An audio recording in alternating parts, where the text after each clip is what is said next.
Okay, we're here with Lad Ehlinger Jr., writer and director of the movie The Hive Mind. Lad, I watched your movie last night, reviewed it today for lunch in Amazon.com.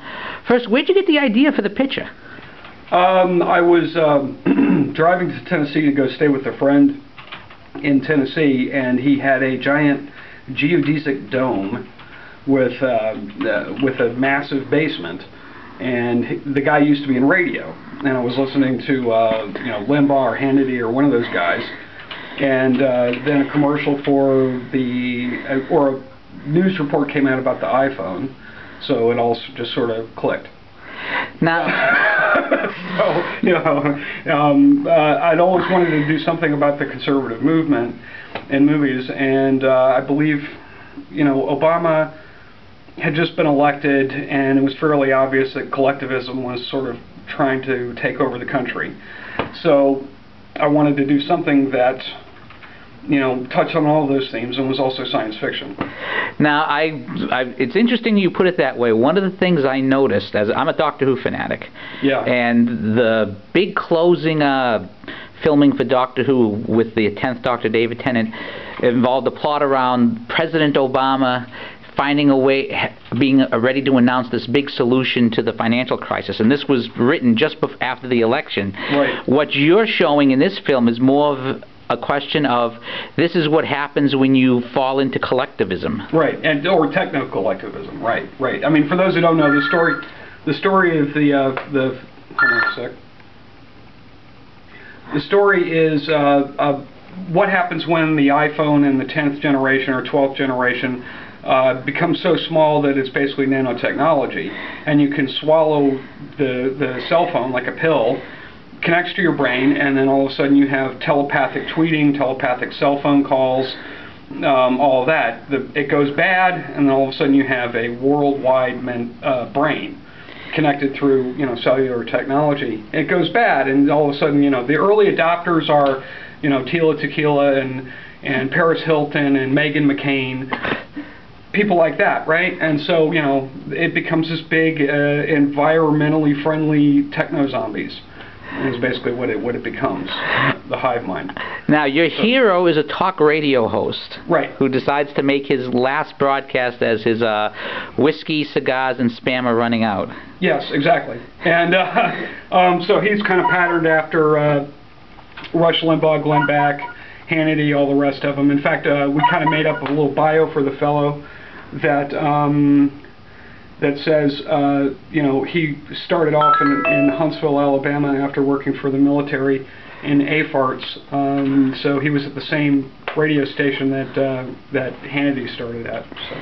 Now, you told me something that hadn't occurred to me when I saw the film, right, that the movie itself is from the perspective of the hive mind, this basically mental zombie. Right, right. It's for those who know Star Trek, it's a little bit like the Borg, except it's a Borg that makes sense, because why would the Borg wear clothes?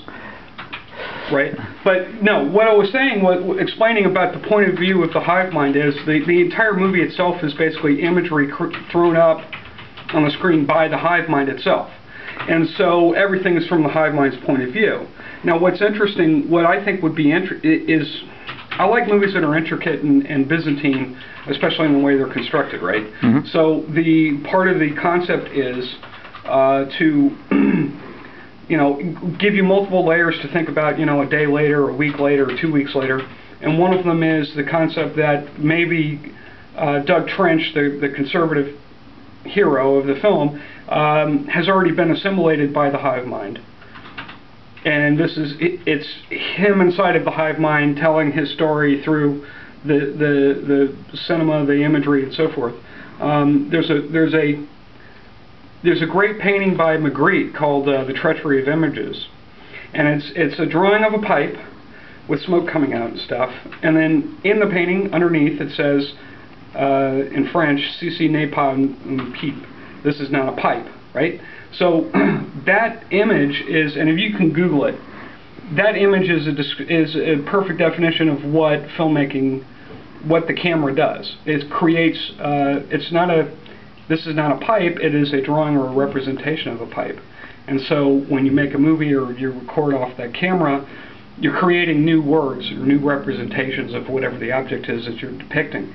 So the Hive Mind is basically doing that. And just like a reality TV show or something like that, it's a fairly mindless hive mind. You know, they throw a camera and point it at something, but the images don't mean anything.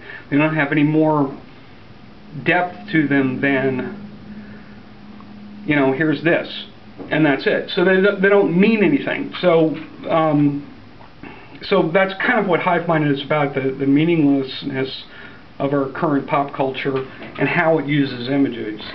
So it's interesting you say that, because today on Morning Joe they were the Chilean miners are being pulled out of the ground as we speak, and they're talking about the reality of these people who were strong in faith and who did not, as Tina Brown put it, did not need Prozac or any medication during the entire time they were down there to keep their spirits up, but had faith and the like, contrasting that with our current culture. And this movie seems to be an awful lot about that. Yeah. Well, I mean, you know, Trench did pretty good for 20 years inside of a bunker. Not well. I mean, it's obvious that he was probably going a bit off his rocker.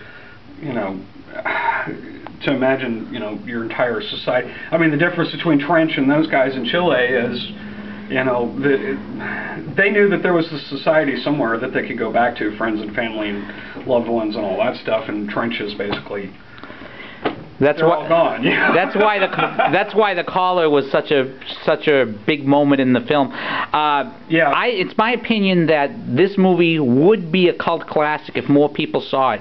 If people want to get a copy of this movie, where can they order it from? Well, they can get it off Amazon. They can also get it from the movie's website, HiveMind, HiveMindmovie.com. HiveMind.com is unfortunately owned by the people who are doing The Simpsons or something.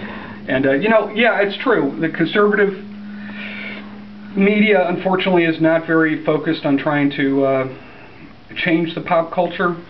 They're more, I'm talking about the big guys, they seem to be more interested in beating up on the other side as opposed to promoting what they do. Now, I know that's ratings-based or hit-based or whatever, but I mean, then you got great guys like Robert Stacey McCain over here. Hard at work.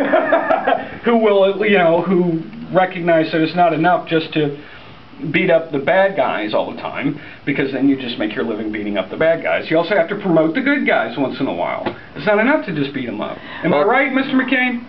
Well, actually, I'm actually sitting here doing a blog post about Ehlinger Spitzer and Kathleen Parker. Well, that's good. You got to do that once in a while. But the thing is that rather than beating them up, I'm just sort of laughing at the idiocy of whoever thought this was a great idea. Well, there's that. As my battery's about to die, I want to thank you for your time, and consider this promoting the good guys.